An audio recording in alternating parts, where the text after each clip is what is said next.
عزیز دوستو، ہم جس دین کے ماننے والے ہیں وہ دین برحق ہے، اور جس پیارے محبوب صلی اللہ تعالیٰ علیہ وسلم کے ہم ماننے والے ہیں وہ محبوب علیہ السلام اللہ کے آخری رسول ہیں۔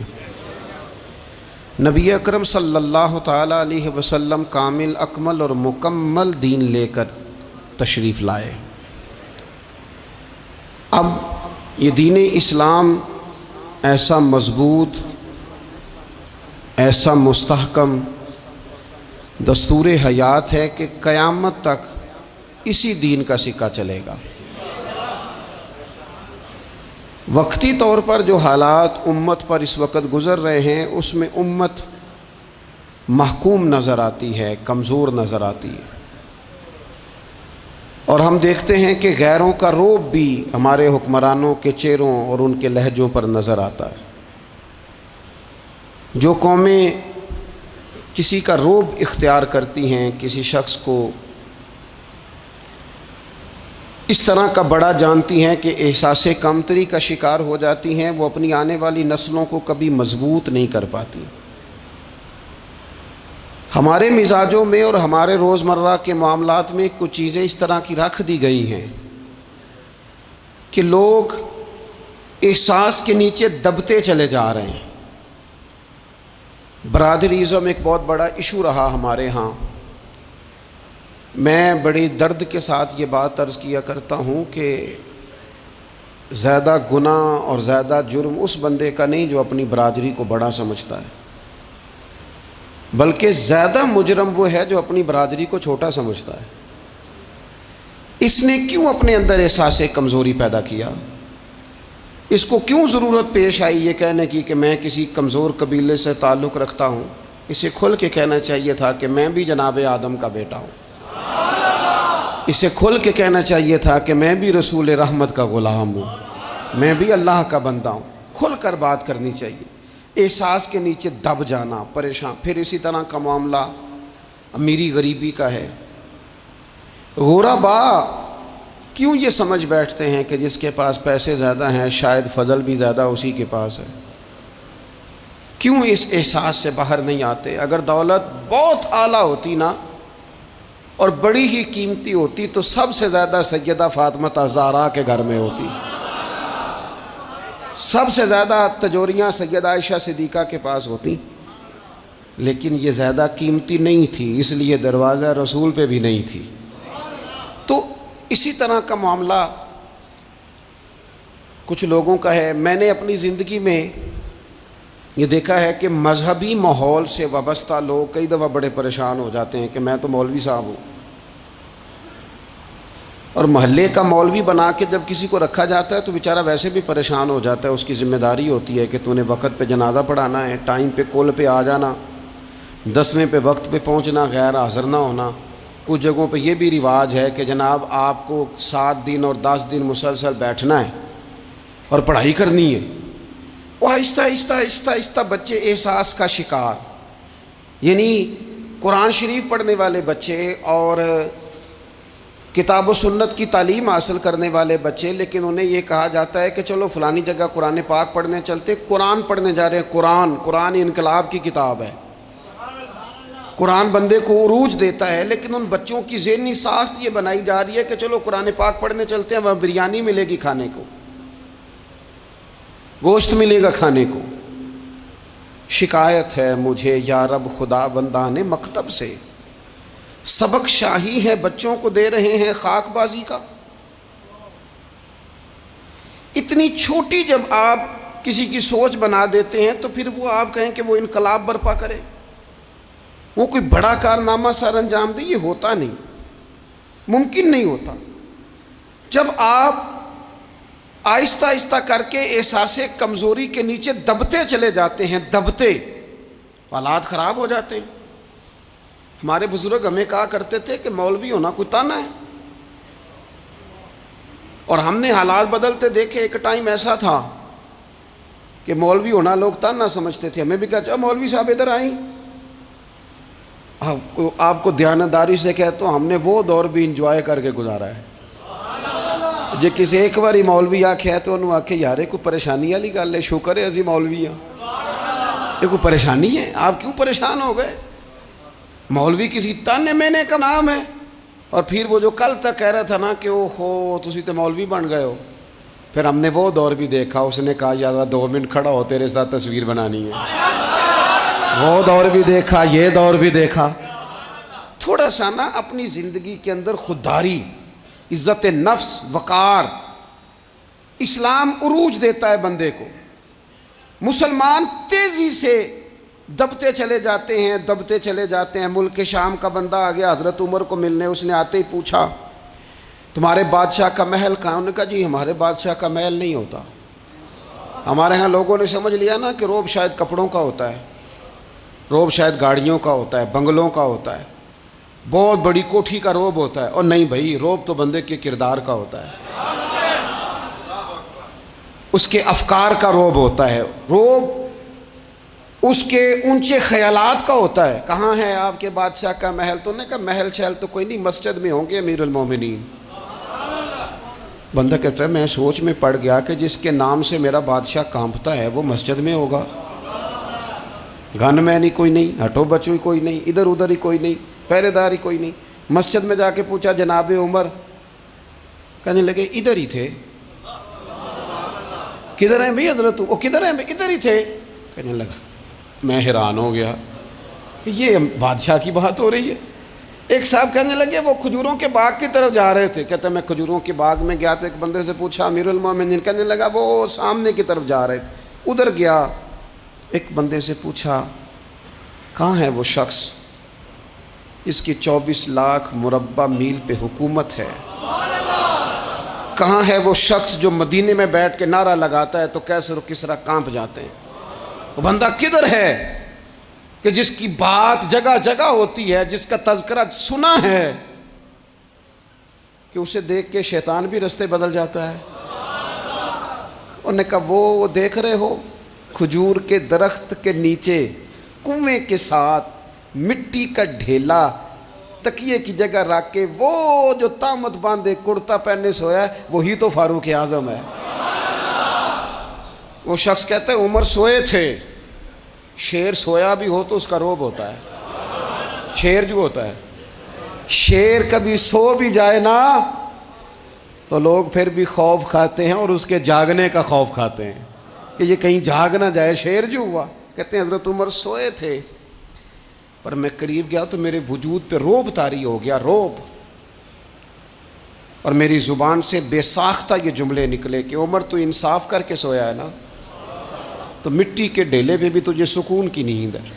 خودداری, وقار, عزت, یہ احساس کمتری سے باہر نکلیں.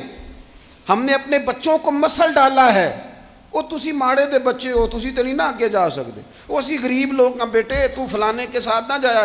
ہم نے اپنے بچوں کی خواہشات تباہ کر دی, کمزور کر کے رکھ دیا, انہیں بار بار سکھایا ہم نے. خوددار تھا وہ باپ جس کی تھوڑی سی آمدن تھی پر وہ گرمیوں میں اپنے پتر سے کہتا تھا پتر بڑولے میں دانے ڈال دیے ہیں, تمہاری ماں نے مرتبان میں اچار ڈال دیا ہے, لو اب ساری گرمیاں پرواہ کوئی نہیں. وہ خوددار لوگ تھے. لیکن آج یہ دین غالب ہونے کے لیے آیا ہے, مسلمان نے غالب ہونا ہے. یہ تھوڑا اپنی ذات سے اٹھ کر جب سوچے گا نا, بڑی بات کرے گا, بڑی سوچ پیدا کرے گا, بڑا اس کا مزاج ہوگا, کھلا اس کا دل ہوگا, تو پھر نا یہ ذرا سر اٹھا کے جیے گا. قرآن مجید کی جو آیہ کریمہ میں نے تلاوت کی, اللہ کریم نے فرمایا هو الذی ارسل رسولہ بالہدی ودین الحق, فرمایا وہ قادر مطلق ہے جس نے اپنے رسول کو ہدایت اور حق دے کے بھیجا ہے. 2 چیزیں دے کے بھیجا ہے, ہدایت اور حق. کتاب ہدایت اور حق حضور لے کے آئے. کس لیے بھیجا ہے؟ کہ نیرا تسبیح پڑھیں اور سو جائیں, نیرا جناب عبادت کریں اور آرام کریں, نیرا جناب تلاوت کریں اور آرام کریں نا.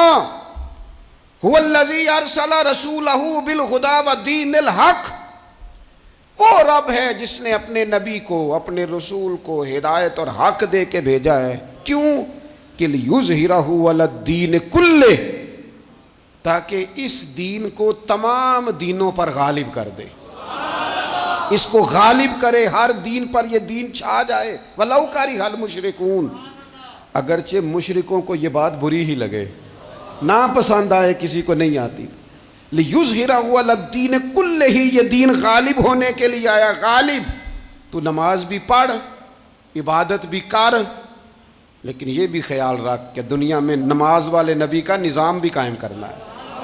تیرے پاس نری مسجد نہیں ہونی چاہیے، حکومت بھی ہونی چاہیے۔ مسلمان کے ہاتھ میں نری تسبیح نہیں ہوگی، یہ انان حکومت بھی چلائے گا۔ اس کے اندر خودداری ہوگی۔ حضرت عمر تہجد بھی پڑھتے تھے اور سویرے حکومت بھی کرتے تھے۔ حضرت صدیق اکبر ساری رات مدینے والے کی یاد میں رویا بھی کرتے تھے، اور صبح اٹھ کر تلوار لے کر نبی پاک علیہ السلام کی ختم نبوت کے منکروں کے خلاف جہاد بھی کیا کرتے تھے۔ جب تک اپنے مزاج میں وہ شوق نہیں پیدا ہوتا کہ دین کو غالب کرنا ہے، جد و جہد کرنی ہے، کوشش کرنی ہے، بڑا سوکھا ہے ہمارے لیے بھی، آرام سے نماز پڑھیں، نفل پڑھیں، عبادت کریں۔ اور ویسے بھی اسے لوگ زیادہ بڑا پیر سمجھتے ہیں جس کی تسبیح زیادہ لمبی ہو، وہ زیادہ بڑا پیر ہوتا ہے جس کی پگڑی ذرا زیادہ بڑی ہو، جبہ تگڑا پہنے، اجرے کے اندر رہے، باہر نہ نکلے، اور اندر جائیں 2 منٹ کے لیے حضرت کی زیارت کریں، باہر آ جائیں، بس چھٹی، وہ زیادہ پیری مریدی ہو جاتی ہے۔ پیر تو بولتا ہی نہیں۔ وہی ہے تیرے زمانے کا امام برحق، اقبال کہنے لگے وہی ہے تیرے زمانے کا امام برحق، جو تجھے حاضر و موجود سے بیزار کرے اور موت کی شکل میں دکھلا کے تجھے جلوہ یار، زندگی تیرے لیے اور بھی دشوار کرے، تو جو تیرا جینا مشکل کر دے نا، وہ تیرے زمانے کا امام برحق ہے، تیرے لیے زندگی دشوار کر۔ یہ کیا بات ہوئی کہ ٹھیک ہے جناب آپ موج کریں جو دین غالب ہونے کے لیے آیا، دین کے مزاج میں غلبہ ہے، دین کی طبیعت میں غلبہ ہے، دیندار چھا کے وقت گزارا کرتے ہیں۔ اللہ تعالیٰ نے اس دین کے اندر وہ قرار دیا ہے، وہ وسعت دی ہے، وہ درد دیا ہے، وہ ذوق دیا ہے۔ اپنے اندر سے وہ بت توڑ ڈالیں جو بت مایوسی پھیلاتے ہیں، ان جگہوں سے نکل آئیں جہاں انسان کمزور پڑتا ہے۔ اٹھ باندھ کمر کیوں ڈرتا ہے، پھر دیکھ خدا کیا کرتا ہے۔ آگے کی طرف دیکھیں، آگے کی طرف دیکھیں۔ میرے نبی اکرم صلی اللہ تعالیٰ علیہ وسلم نے فرمایا حالات جتنے بھی خراب آ جائیں، ماحول جتنا بھی بگڑ جائے، امت پر دشواری جتنی بھی آئے، حضور علیہ الصلوۃ والسلام نے فرمایا ہے یہ دین اسلام ہے، یہ مسلم کے لفظ ہیں، حضور فرماتے ہیں یہ دین ہمیشہ قائم رہے گا۔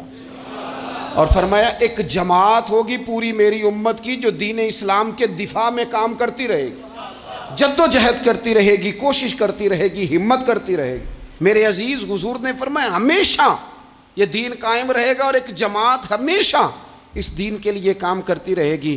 اور میرے نبی پاک علیہ السلام نے فرمایا 100 سال کے بعد تو اللہ ضرور اس امت میں ایک ایسا شخص پیدا کرے گا، یہ ابن ماجہ میں حدیث موجود ہے، جو اس دین کی نئے سرے سے تجدید کر دے گا۔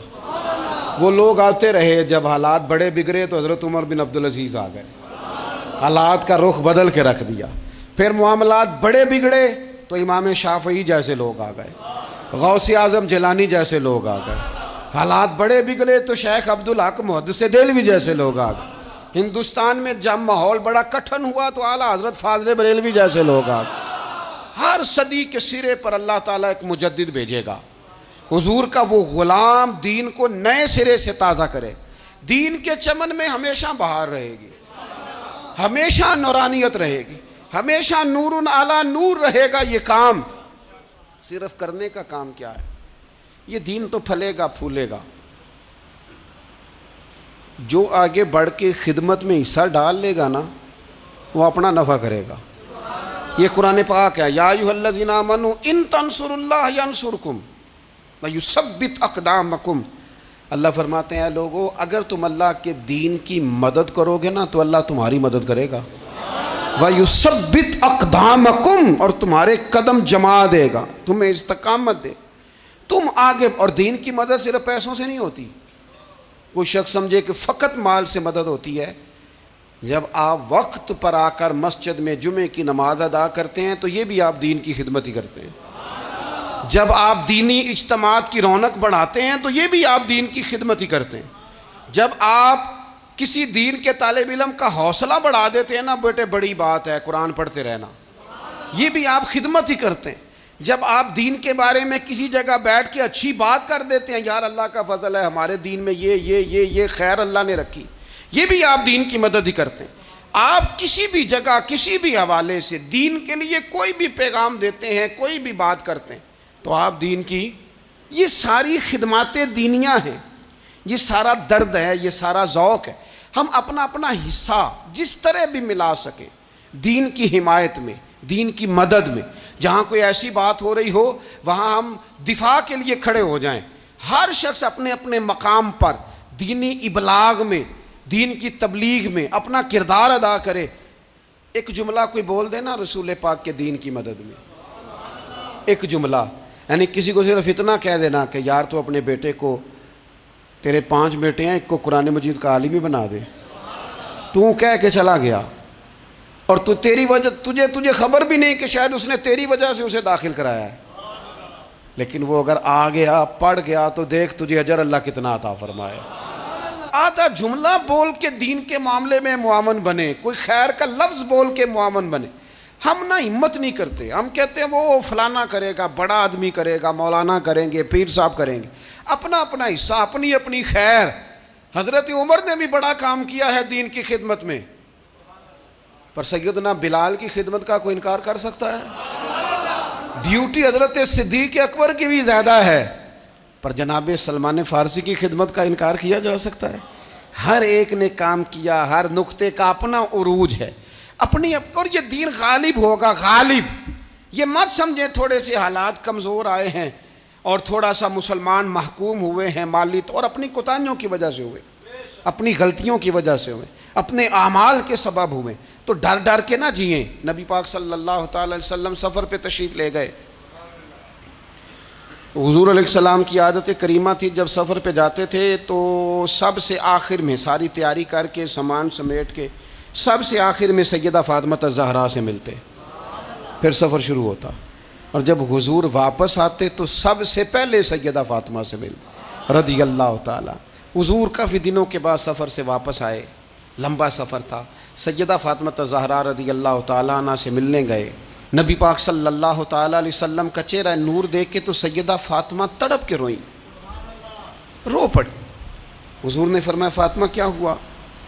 عرض کرنے لگے یا رسول اللہ تھکاوٹ کے اثرات میں آپ کے چہرے پہ دیکھ رہی، اور حضور کپڑے یوں لگتا ہے بڑے پرانے پہنے ہوئے ہیں آپ نے، حضور اتنی مشقت کیوں کرتے ہیں آپ، اتنی محنت، اتنی جدوجہد؟ تو حضرت فاطمہ الزہرا فرماتی ہیں حضور نے مجھے تھپکی دی اور فرمایا فاطمہ رو نہ۔ اور یہاں وہ بعض لوگ ہوتے ہیں نا جو ہم نے دیکھا ہے، ہمارے ہاں اس طرح ہوتا ہے کہ وہ کوئی اس طرح کی بات کرے تو وہ زیادہ رونے لگ جاتے ہیں، کیا کریں، بڑے مسائل ہیں، بڑی مشقت ہے، کرنا پڑتا ہے، لوگ اور زیادہ۔ لیکن نبی پاک علیہ السلام نے سوچوں کو نیا زاویہ دیا، خیالات کو نیا رخ دیا، اس بات کو ایک نیا انداز سوچنے کا فراہم کیا۔ حضور فرمانے لگے فاطمہ رو نہ، تیرے باپ کو اللہ نے اعلیٰ مقاصد کے لیے دنیا میں مبعوث فرمایا۔ حضور فرمانے لگے فاطمہ کوئی گھر کچا، کوئی پکا، کوئی خیمہ ایسا نہیں بچے گا جہاں اللہ دین اسلام کو پہنچا نہیں دے گا۔ اور فرمایا فاطمہ یاد رکھنا جس طرح رات چھا جاتی ہے نا، محمد عربی کا دین بھی چھا جائے گا، یہ چھا جائے گا دین، جس طرح رات چھا جاتی ہے یہ دین بھی چھا جائے گا۔ اور پھر دین چھا گیا، جگہ جگہ چھا گیا، یورپ میں بھی اذانیں پڑھی جانے لگی، امریکہ اور افریقہ میں بھی قرآن پڑھا جانے لگا، جگہ جگہ جگہ جگہ رسول اللہ صلی اللہ علیہ وسلم کے دین کی بات ہونے لگی۔ کہا فاطمہ کار کچا ہو یا پکا ہو، خیمہ ہو، ہر جگہ یہ دین پہنچے گا، اور دین پہنچا۔ دوستو کمزوری وقتی طور پر ہے، حالات وقتی طور پر ہیں، مسلمانوں نہ گھبراؤ، خدا کی شان باقی ہے۔ یہ دین فطرت ہے، یہ دین اپنی حقانیت کی وجہ سے پھیل رہا ہے، کسی کا محتاج نہ یہ کسی کے زور لگانے۔ مسلمانوں نہ گھبراؤ، خدا کی شان باقی ہے، ابھی اسلام زندہ ہے، ابھی قرآن باقی ہے۔ یہ کافر کیا سمجھتے ہیں جو ہم سے روز الجھتے ہیں؟ ابھی تو کربلا کا آخری میدان باقی ہے، ابھی تو آخری میدان لگے گا میدان کربلا میں، اور فکر حسینی کے علم بردار میدان میں نکلیں گے، یزیدی سوچوں سے ٹکرائیں گے، اور بڑے سینے تیار ہیں جو اس کے لیے پوری جدوجہد کریں گے۔ ابھی تو کربلا کا آخری میدان باقی ہے۔ اپنی زندگی کے اندر قوت ارادی پیدا کریں، کچھ کر لینے کی ٹھان اپنے مزاج میں پیدا کریں۔ کمزوری آ جاتی۔ عدی بن حاتم جو تھے نا، یہ حاتم تائی کے بیٹے تھے، بادشاہ کا بیٹا تھا، زمانہ بڑا دیکھا تھا، بڑے بڑے وزیروں مشیروں، ساری زندگی اعلیٰ سطحی وفود سے ملاقات ہوئی۔ عدی حضور کی بارگاہ میں آئے، مسند امام احمد بن حنبل میں موجود۔ تو اسلام پر ابھی غربت کا دور تھا، چند لوگ مسلمان ہوئے تھے۔ نبی پاک علیہ السلام نے فرمایا عدی کلمہ پڑھ لو۔ تو عدی کہنے لگے میں تو پہلے ہی ایک دین کا ماننے والا ہوں۔ حضور فرمانے لگے جس دین کے تم ماننے والے ہو اس دین کو میں تم سے زیادہ جانتا ہوں۔ حضور فرمانے لگے جس دین کے تم ماننے والے ہو اس میں کیا یہ لکھا ہے کہ مال غنیمت کا چوتھا حصہ کھا جاؤ؟ کہنے لگے نہیں۔ تو فرمایا کھا کیوں جاتے ہو؟ عدی کہتے ہیں چونکہ یہ ہمارے اندر کی بات تھی بادشاہوں کی، تو میں نے فوراً سر تسلیم خم کر دیا، میں نے فوراً سر جھکا دیا، میں نے کہا آپ بات ٹھیک کر رہے ہیں۔ حضور فرمانے لگے اب اگلی بات بھی کروں یا رسول اللہ فرمائیے۔ فرمایا پتہ ہے تم دین کیوں نہیں قبول کر رہے؟ یہ بھی مجھے پتہ ہے۔ یا رسول اللہ کیوں؟ فرمایا تم دیکھتے ہو کہ دین کے ماننے والے غریب غریب لوگ ہیں، تم دیکھتے ہو کہ ابھی یہ کمزور ہیں، تم دیکھتے ہو کہ مکے والوں نے مدینہ طیبہ سے پریشان کر کے مسلمانوں کو نکال دیا ہے، یہ غریبی دیکھ کر بظاہر اسلام کی کمزوری دیکھ کر تم کلمہ نہیں پڑھ رہے؟ حضور فرمانے لگے عدی مقام حرا کا نام سنا ہے؟ بڑی دور تھا علاقہ، وہ مقام حرا کا نام سنا ہے؟ عدی کہنے لگے حضور سنا ہے پر وہ جگہ دیکھی نہیں۔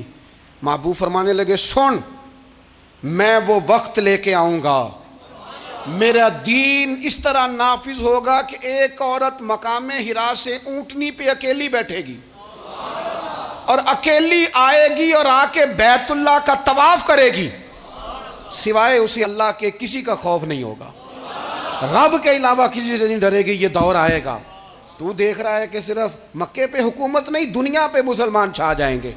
اور حضور فرمانے لگے کسرا کا نام سنا ہے؟ کہا حضور وہ تو بظاہر اس وقت بڑا تگڑا بادشاہ ہے۔ فرمایا اس کے علاقے بھی فتح ہوں گے، وہ خزانے مسلمانوں کے پاس آئیں گے۔ اور فرمایا تو تیسری بات نبی پاک نے بیان کی، فرمایا تو یہ دیکھ رہا ہے کہ مسلمانوں میں غربت ہے؟ فرمایا عدی ایک وقت آئے گا لوگ دینے کے لیے نکلیں گے پر انہیں لینے والا کوئی نہیں ملے گا۔ ایک وقت آئے گا لوگ دینے نکلیں گے لینے کوئی نہیں آئے گا۔ عدی کہتے ہیں کہ میں رسول کریم کا کلمہ پڑھ کے مسلمان ہو گیا، اور پھر زیادہ دور نہیں گزرا، عدی رویا کرتے تھے، حاتم تائی کے بیٹے عدی رویا کرتے تھے اور رو کے بتایا کرتے تھے لوگوں وہ جو حضور نے فرمایا تھا نا بی بی حرا سے چلے گی اور طواف کرے گی، وہ بی بی میں نے اپنی آنکھوں سے آتی دیکھی، میں نے اس تنہا عورت کو حضور سید عالم کی پیشن گوئی کے مطابق بیت اللہ کا طواف کرتے دیکھا، اسے سوائے اللہ کے کسی کا ڈر نہیں تھا۔ اور عدی کہنے لگے وہ جو حضور نے فرمایا تھا نا کہ کسرا کے خزانے فتح ہوں گے، فرمایا وہ جب فتح ہو رہی تھی تو میں خود اس جنگ میں شریک تھا، مجھے اللہ نے موقع دیا، میں مجاہدوں میں شامل تھا۔ اور فرمانے لگے تیسری پیشن گوئی رہ گئی ہے، مجھے امید ہے وہ بھی پوری ہوگی۔ حضرت عمر بن عبدالعزیز کے زمانے میں آ کے وہ دور بھی آیا کہ لوگ زکوٰۃ دینے نکلتے تھے، لینے والا کوئی نہیں ملتا تھا، لوگ کسی کو غریب سمجھ کے صدقہ دینے لگتے تھے، وہ کہتا تھا بھائی لے جا میں تو رات خود دے کے آیا ہوں، لوگ دینے نکلتے تھے لینے والا کوئی نہیں۔ اسلام کی فطرت میں قدرت نے لچک دی ہے، اتنا ہی یہ ابھرے گا جتنا کہ دبا دو گے۔ یہ مولویوں کی وجہ سے، پیروں کی وجہ سے، سیاستدانوں کی وجہ سے نہیں چھائے گا۔ یہ کیوں چھائے گا کہ ارسل رسولہ بالہدی ودین الحق، یہ اس لیے چھائے گا کہ اللہ نے بھیجا ہی حق کے ساتھ ہے، یہ آیا حق کے ساتھ ہے، لہذا چھا جائے۔ حق ہمیشہ چھا جایا کرتا ہے۔ اور وَقُلْ جَاءَ الْحَقُّ وَزَهَقَ الْبَاطِلُ إِنَّ الْبَاطِلَ كَانَ زَهُوقًا، جب حق آتا ہے تو باطل خود بخود چھپ جاتا ہے، اور باطل ہوتا بھی مٹ جانے کے لیے بس نا یہ دین حضرت خباب بن الارت رضی اللہ تعالیٰ عنہ فرماتے ہیں ہمیں بڑی تکلیف دی کفار مکہ نے، قریش نے بڑا ستایا۔ نبی پاک علیہ السلام خانہ کعبہ کے ساتھ ایک چادر لے کے آرام فرما رہے تھے، ہم حضور کی بارگاہ میں گئے، یا رسول اللہ دعا کریں یہ تباہ ہو جائیں، تنگ بڑا کرتے ہیں، حضور آپ دعا کریں اللہ کی بارگاہ میں۔ تو حضور اٹھ کے بیٹھ گئے، فرمایا جلدی نہ کرو، تم سے پہلے ایسے لوگ گزرے ہیں جن کو گڑوں کے اوپر رکھ کے نا تو آروں سے کاٹ دیا جاتا تھا، وہ 2 ٹکڑے ہو جاتے تھے۔ فرمایا جلدی نہ کرو، تم سے پہلے ایسے لوگ گزرے ہیں کہ لوہے کی کنگھیوں سے ان کا گوشت نوچ دیا جاتا تھا، ہڈیاں تک زخمی ہو جاتی تھی، سی نہیں کرتے، زخم پہ زخم کھا کے جی، خون جگر کے گھونٹ پی، آہ نہ کر لبوں کو سی، یہ عشق ہے کو دل لگی نہیں۔ کہا خبیب تھوڑا صبر کرو، اور پھر حضور فرمانے لگے خبیب یہ بات یاد رکھنا، جو دین میں لے کے آیا ہوں یہ غالب ہو کے رہے گا، یہ غالب ہوگا، غالب۔ وہ ابو سفیان جو میدان احد میں کہتے تھے فلاں بھی ہم نے مار دیا، فلاں بھی مار دیا، جب 10,000 کا لشکر لے کے نبی پاک گئے تھے نا دوبارہ واپس، 10 سالوں میں 3 لوگ لے کے حضور مکے سے آئے، اور 10,000 کا لشکر لے کے جب دوبارہ گئے نا، ابو سفیان کہنے لگے لڑنا ہی نہیں، کیونکہ جس شان سے معصوم آمنہ آئے ہیں لڑنے والی بات ہی کوئی نہیں، طاقت ہی نہیں، آنکھ نہیں ملا سکتے تو ہاتھ کیسے اٹھائیں گے۔ لیکن پتہ ہے حضور کا طریقہ کیا تھا؟ سیاہ امامہ تھا، اونٹنی پہ بیٹھے تھے، اور گردن محبوب نے اتنی جھکائی تھی کہ وہ اونٹنی کی گردن سے لگ رہی تھی، اس شان کے ساتھ حضور داخل ہوئے۔ اذا جاء نصر اللہ والفتح ورأیت الناس یدخلون فی دین اللہ افواجا۔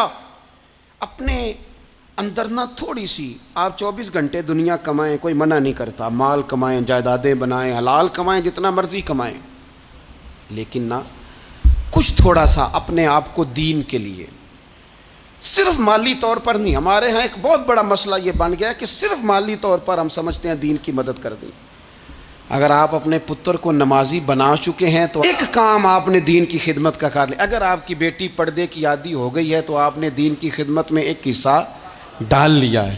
اگر آپ کے گھر کے اندر آپ ان ساری چیزوں کو بین کرنے میں کامیاب ہو گئے، یا ایھا الذین آمنوا قوا انفسکم واہلیکم نارا، ایمان والو خود بھی دوزخ سے بچو، اپنے اہل خانہ کو بھی بچاؤ۔ اگر فحاشی اور ریانی کا رستہ آپ نے اپنے دروازے کے باہر روک دیا ہے تو آپ نے دین کی خدمت کر لی ہے۔ اگر آپ اپنے دوستوں کو نمازی بنانے میں کامیاب ہو گئے، اگر آپ چند لوگوں کو قرآن پڑھانے میں کامیاب ہوئے ہیں، تو پھر کچھ نہ کچھ حصہ آپ نے دین میں شامل کیا ہے۔ کرنے کا کام یہ ہے کہ اپنا اپنا حصہ اپنی اپنی خیر دین میں ملائیں، جدوجہد کریں، کوشش کریں۔ 2 جملے بول کر، جب کوئی بندہ کہہ رہا ہو نا جی بڑا مشکل ہے دین پہ عمل کرنا، تو اسے کہیں دین پہ ہی چلنا تو آسان ہے، دین پہ چلنا ہی تو آسان ہے۔ جب بڑی دین مخالف باتیں ہو رہی ہوں تو وہاں ساری برادری کٹھی بیٹھی ہے نا، بچے کے دن رکھے جا رہے ہیں، تو میں دین کی خدمت بتا رہا ہوں کیا کیا کرنی ہے۔ بیٹے کے دن طے ہو رہے ہیں تو کوئی کہتا ہے کہ ماموں کو منا لو ناراض ہے، چچا کو منا لو ناراض ہے۔ یہ میں اپنا درد دل آپ کے سامنے رکھ رہا ہوں۔ دین کی خدمت یہ ہے کہ ایک بندہ بیچ میں سے بولے، وہ کہے او شادی میں کوئی غیر شرعی کام نہ کرنا، سب کو منا رہے ہو تو کہیں رب رسول کو ناراض نہ کر لینا۔ یہ تیری دین کے لیے خدمت ہو جائے گی، یہ تیری دین کے لیے خدمت ہو جائے گی۔ وہ جس شخص نے جاتے جاتے رستے میں کہا تھا نا حضرت عبداللہ مزنی کو کہ میں ایک مدینے میں چاند چڑھا دیکھ کے آیا ہوں کہ جس کے قریب سے جو گزرتا ہے اسے بھی نور ملتا ہے، تو اس کی ایک بات گھر کر گئی، جناب عبداللہ مزنی مدینے والے کے عاشق ہو گئے۔ آپ کہہ دیں بات پھیل جائے گی، اللہ اسے پھیلا دے گا۔ اپنے مقام پر بیٹھ کر اپنے میں فیکٹری کے مالک سے کہا کرتا ہوں کہ تو نہ مسجد ضرور بنا چھوٹی سی، دفتر والوں سے کہا کرتا ہوں کہ یہاں نہ نماز باجماعت کا بندوبست ضرور کراؤ۔ میں کہتا ہوں یہ سارے دین کے کام ہیں۔ آپ اپنے حلقہ اثر میں کہیں یہاں نماز باجماعت ہوگی، یہاں سویرے آتے ہی پہلے تلاوت ہوگی، یہاں پہلے قصیدہ بردہ شریف، آپ کوئی خیر کے کام میں اپنا حصہ ڈالتے رہیں، انشاءاللہ یہیں سے چنگاریاں بنیں گی، یہیں سے انقلاب برپا ہوگا۔ اور امام جعفر صادق کے قول پر اپنی بات سمیٹوں گا. کسی نے کہا تھا میں دین کی تبلیغ کرنا چاہتا ہوں، تو فرمانا